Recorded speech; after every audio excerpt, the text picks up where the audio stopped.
I am Chris Cuomo, and welcome to Primetime. Let's look again at that picture of the last service member to leave Afghanistan earlier today. This will be in history books. The Pentagon just put it out. They say the war has ended. Army Major General Chris Donahue, commanding general of the 82nd Airborne, boarding a C-17 to depart Kabul, lifted off at 11:59 p.m. local, just before the clock struck midnight. So that means it's August 31st in Afghanistan right now, right? Remember that date, arbitrary, set by the Biden administration. It's about 5:30 in the morning there now. The Taliban knows the United States is gone and is celebrating with gunfire.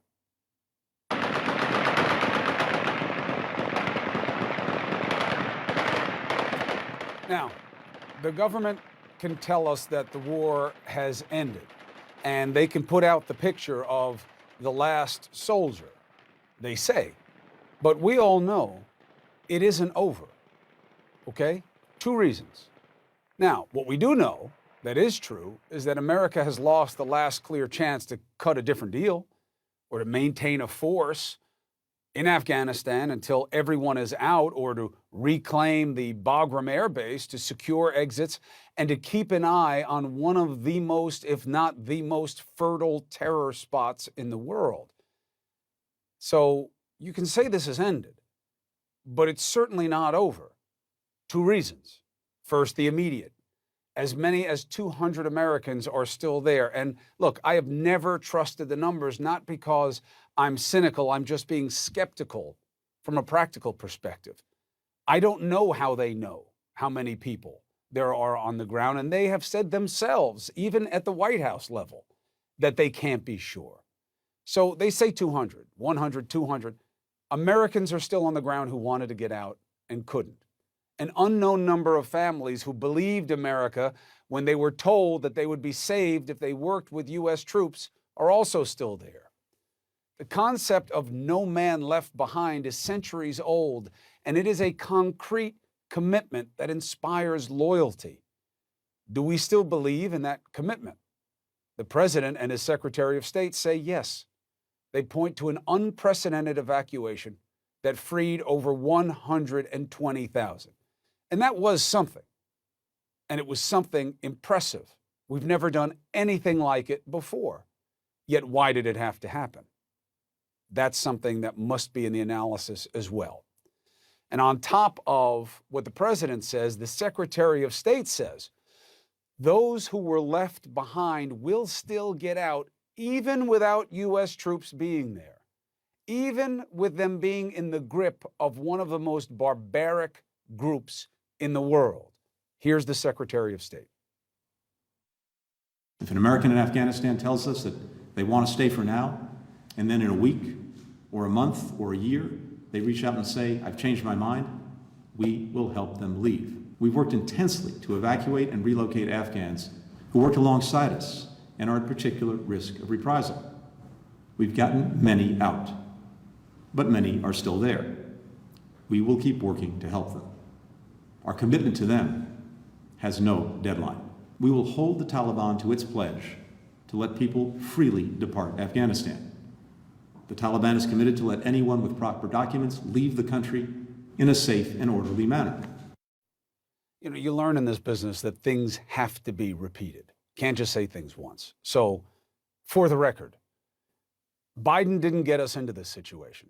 Okay? Many presidents have a hand in what should be blame if you want to look at Afghanistan as a failure. Certainly, the most recent iteration was Trump deciding to negotiate with the Taliban. Okay? That absolutely undercut the confidence of the government and hastened the decline. And there is no question that while Biden was dealt a bad hand, he played his cards poorly as well. So that's how we got here. But going forward is going to be the true tale of the tape. And the idea of what the Secretary of State just said is just hard to believe. Why? Because the Taliban's not our friend. It is an oppressive regime. It's not about cooperating. They are in control. And now, thanks to you, they are much better equipped. How much of what America left behind or for the Afghans does the Taliban now have? How many of the 500,000 assault rifles, machine guns, and pistols, the tens of thousands of armored vehicles, the dozens of planes and choppers, how much of that stuff are they going to be using now to spread their perverse form of religion?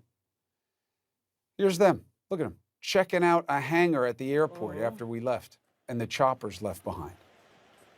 America can't count on these people any more than those left behind can right now count on America. So that's the first reason it's not over, because we got people still there. The second reason is because this war is not over. The war is a war against terror. Terror is not one group in one place. It is an idea.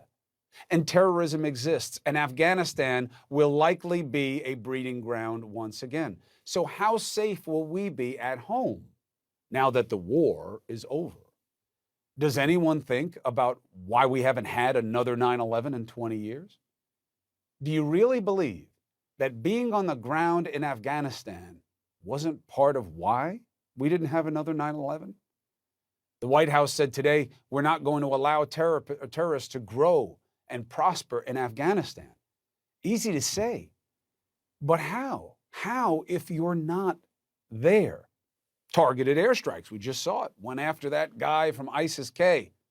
Okay, but is that what safety is about? What about intel?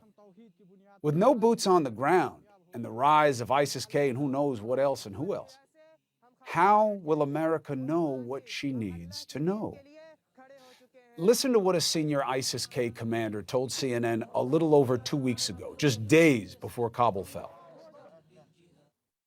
With U.S. forces out of the country and the Taliban potentially in control, do you think that will make it easier for you to expand?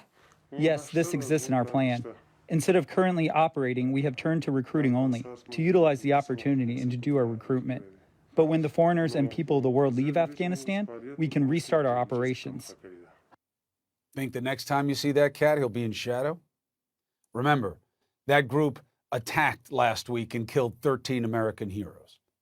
President Biden will address the nation tomorrow. He cannot really be expected to tell you how they're going to get the rest of the Americans and the allies out of Afghanistan. But here's the question for him. Can President Biden reassure you that you will be just as safe here at home without America being in Afghanistan?